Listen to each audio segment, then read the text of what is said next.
तकरीबन 1500 साल पहले, जब अरब में इंसानियत खत्म हो चुकी थी, लोग गुलामों को हकीर समझते थे, छोटी बच्चियों को जिंदा दफन कर दिया जाता था और बुतों की पूजा आम थी। यहाँ तक कि काबा में भी बुत रखे हुए थे। उस वक्त यहूदियों को पता था कि बहुत जल्द एक नबी आने वाला है जो कि इस पूरी दुनिया में इंसाफ कायम करेगा, क्योंकि बाइबल में यह लिखा था कि अहमद नाम का एक नबी इस दुनिया में आएगा, जो कि आज भी बाइबल में लिखा है। यहूदी उस वक्त नबी पाक सल्लल्लाहु अलैहि वसल्लम का इस तरह से इंतजार करते थे जिस तरह आज हम इमाम मेहदी का इंतजार करते हैं।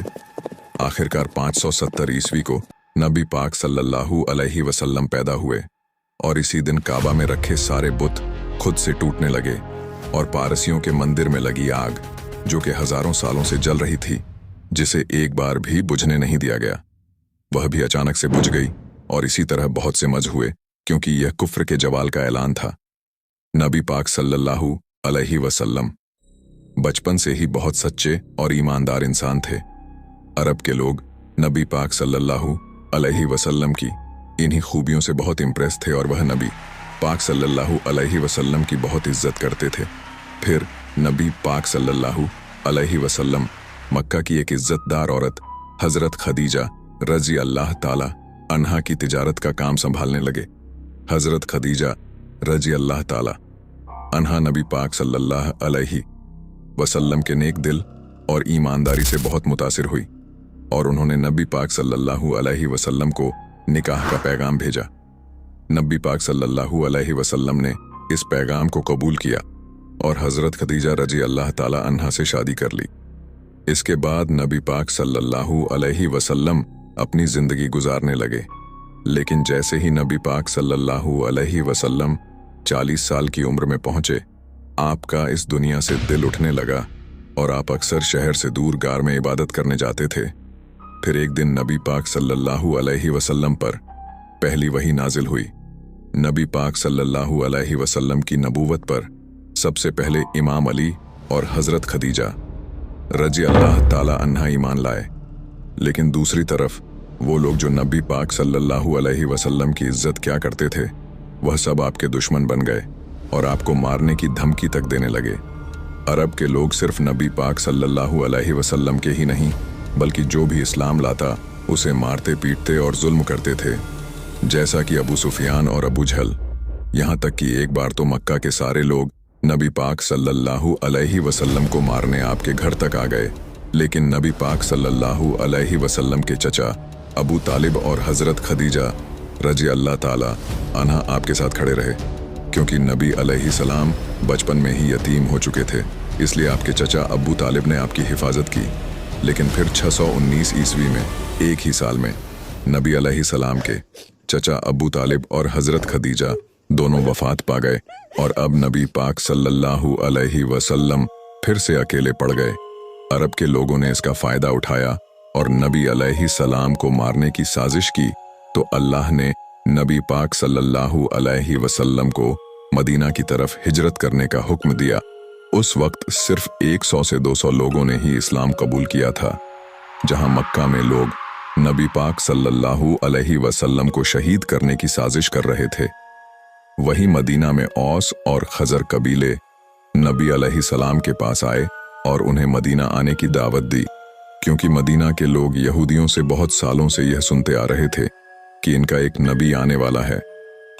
इसी वजह से मदीना के लोगों को जैसे ही यह पता चला कि मक्का में एक नबी आया है, तो उन्होंने फौरन इस्लाम कबूल कर लिया। नबी पाक सल्लल्लाहु अलैहि वसल्लम ने हिजरत करके मदीना जाने का फैसला किया और आहिस्ता आहिस्ता मक्का के सारे मुसलमान मदीना शिफ्ट हो गए।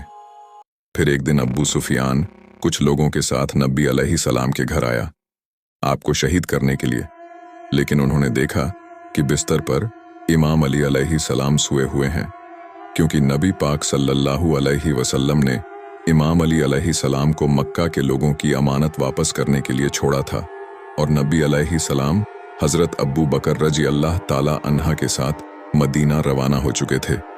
लेकिन नबी अलैहि सलाम ने मदीना जाने से पहले 3 दिन गार सोर में क़याम किया ताकि कहीं अबू सुफियान के लोग इन्हें रास्ते में पकड़ ना ले। 3 दिन बाद नबी अलैहिस्सलाम मदीना रवाना हुए और मदीना पहुंचते ही वहां के लोगों ने नबी पाक सल्लल्लाहु अलैहि वसल्लम का बहुत अच्छे से इस्तकबाल किया। और जो मुसलमान अपना सब कुछ मक्का छोड़कर मदीना आए थे, उन्हें भी अंसारे मदीना ने खूब सपोर्ट किया। यहाँ तक कि कुछ लोग अपनी बीवियों को तलाक देने तक के लिए तैयार हो गए ताकि यह उनसे शादी कर सके। जब नबी पाक सल्लल्लाहु अलैहि वसल्लम मदीना पहुंचे तो आपने सबसे पहले मदीना के यहूदियों के साथ एक डील की कि अगर मदीना पर कोई हमला होता है तो हम अपनी दुश्मनी भूलकर एक होकर मदीना को डिफेंड करेंगे। मदीना हिजरत करने के 2 साल बाद इस्लाम की सबसे पहली जंग हुई, जिसे जंगे बद्र कहा जाता है। जब मुसलमान अपना सब कुछ मक्का छोड़कर मदीना आए तो मक्का के लोगों ने मुसलमानों का सब कुछ अपने कब्जे में कर लिया। तो अल्लाह ने इन्हें इजाज़त दे दी कि अब वह मक्का के लोगों के काफिले लौट सकते हैं। तो मुसलमान बगैर कोई ख़ास हथियार लिए बस कुछ तलवारों के साथ अब्बू सुफियान के काफिले को लूटने निकल पड़े, क्योंकि मक्का के काफिले मदीना से होकर गुजरते थे। लेकिन रास्ते में ही अल्लाह ने नबी पाक सल्लल्लाहु अलैहि वसल्लम को 2 ऑप्शंस दिए कि या तो वो अब्बू सुफियान का काफिला लूट ले या फिर जंग होगी। उस वक्त मुसलमानों को सबसे बेहतर ऑप्शन यही लग रहा था कि अब्बू सुफियान का काफिला लूटा जाए, क्योंकि इससे मुसलमानों के पास माल आता, और दूसरी तरफ जंग का ऑप्शन मुसलमानों के लिए मौत को गले लगाने जैसा था, क्योंकि इनके पास सिर्फ 8 तलवारें और 2 घोड़े थे। लेकिन फिर भी मुसलमानों ने कहा कि या रसूल अल्लाह, आप जैसा कहेंगे वैसा ही होगा, क्योंकि अल्लाह मक्का के काफिरों को इन 313 मुसलमानों के हाथों कत्ल करके मज जाहिर करना चाहता था। तो नबी पाक सल्लल्लाहु अलैहि वसल्लम ने जंग का ऑप्शन चुना। अब्बू सुफियान को इस बात का पता चल चुका था कि मुसलमान इनका काफिला लूटने के लिए तैयार बैठे हैं, तो इसने एक शख्स को मक्का भेजा मदद के लिए। जैसे ही उस शख्स ने मक्का जाकर सब कुछ बताया तो मक्का से अब्बू जहल 1000 लोगों का लश्कर लेकर निकल पड़ा, और अब्बू सुफियान भी समंदर के रास्ते से मक्का सेफली पहुंच गया। मुसलमानों ने मदीना के साउथ वेस्ट में बद्र नाम की एक जगह पर अपना पड़ाव डाला। इसी वजह से इसे जंगे बद्र कहते हैं। अगले दिन अब्बू जहल 1000 लोगों के साथ इस जगह पहुंचा। अब दोनों फौज आमने सामने आ चुकी थी। इसी वक्त अब्बू जहल की फौज में से एक कुतबा नामी इंसान अपने भाई और बेटे के साथ सामने आया, और उसने मुसलमान फौज को ललकारा कि कोई आकर इसका मुकाबला करे। तो मुसलमानों की फौज से 3 लोग सामने आए। एक नबी पाक सल्लल्लाहु अलैहि वसल्लम के चचा हजरत हमजा, दूसरे हजरत उबीद और तीसरे मेरे मौला अली, और इन तीनों ने उतब को खत्म कर दिया। इसके बाद मुसलमानों और काफिरों के साथ जंग शुरू हुई। काफिरों को लगता था कि वह आराम से जीत जाएंगे, कहां 313 और कहां बाजार, और वह भी घोड़ों और तलवारों के साथ। लेकिन अल्लाह ने इस जंग में मुसलमानों की मदद के लिए फरिश्ते भेजे, और इन फरिश्तों ने मुसलमानों के साथ मिलकर जंग लड़ी और काफिरों की फौज को बुरी तरह से हराकर भगा दिया। और इसी जंग में मुसलमानों का सबसे बड़ा दुश्मन अब्बू जहल भी मारा गया। और यह जंग मुसलमानों की नहीं बल्कि इस्लाम की बहुत बड़ी जीत थी। और इसी तरह अल्लाह ने मुसलमानों की तलवारों से काफिरों को शिकस्त दी। इस हार के बाद काफिर अब मुसलमानों से बदला लेना चाहते थे, क्योंकि मक्का के लोगों की पूरे अरब में इज्जत थी, और अब सवाल इनकी इज्जत का था। तो इस बार अब्बू जहल की मौत के बाद अब्बू सुफियान 3000 का लश्कर लेकर मुसलमानों के खिलाफ चल पड़ा, जिसमें खालिद बिन वलीद भी शामिल थे। नबी पाक सल्लल्लाहु अलैहि वसल्लम यह जंग मदीना में लड़ना चाहते थे, क्योंकि नबी अलैहि सलाम ने मदीना के यहूदियों के साथ डील की थी कि अगर मदीना पर हमला हुआ तो हम मिलकर मुकाबला करेंगे। इससे मुसलमानों को एडवांटेज मिलता। लेकिन मेजॉरिटी सहाबा ने मदीना के बाहर रेगिस्तान में जंग लड़ने का फैसला किया। तो नबी पाक सल्लल्लाहु अलैहि वसल्लम ने इनकी बात मान ली, और 1000 मुसलमान 3000 के मुकाबले में थे, जहां ओहद पहाड़ पर मुसलमानों का अब्बू सुफियान के लश्कर से सामना हुआ।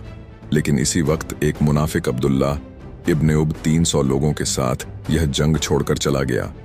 जिस मुसलमान अब सिर्फ 700 रह गए, तो नबी पाक सल्लल्लाहु अलैहि वसल्लम ने एक स्ट्रेटजी अपनाई। आपने 50 तीर अंदाज को ओहद पहाड़ की बैक साइड पर खड़ा कर दिया और इन्हें सख्ती से हुक्म दिया कि यहाँ से बिल्कुल ना हिलना चाहे। मुसलमानों के जिस्मों को परिंदे भी खाने लगे। फिर जंग शुरू हुई। तो आगे की वीडियो में आगे का बात करेंगे, तो सब्सक्राइब ज़रूर कर लें और आपको कैसा लगा कमेंट में ज़रूर बताएं।